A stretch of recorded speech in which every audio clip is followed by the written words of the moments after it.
প্রিয় এলাকাবাসী, আসসালামু আলাইকুম। এখন মিছিল দেখতেছি গাজীপুর গাছা থানাধীন শহীদ সিদ্দিক রোড বোটবাজার থেকে এক বিশাল নির্বাচনীয় গণসংযোগ শুরু করেছে। এই দেখেন প্রিয় এলাকাবাসী,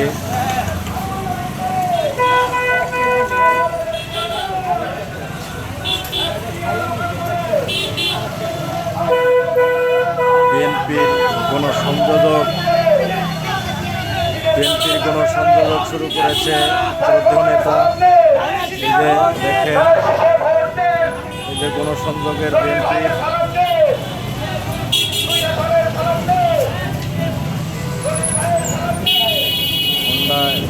গণসংযোগ চলতেছে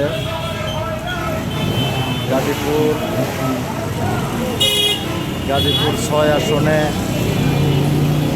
এবং সংসদীয় 6 আসনের যে বিএনপির হুন্ডার মিছিলে শহীদ সিদ্দিক রোড দিয়ে গাজীপুর জাতীয় বিশ্ববিদ্যালয় থেকে এবং শহীদ সিদ্দিক রোড থেকে হুন্ডার মিছিলে আরম্ভিত হয়েছে। সেটা দেশ এবং জনগণের প্রতি আহ্বান। ধন্যবাদ সবাই।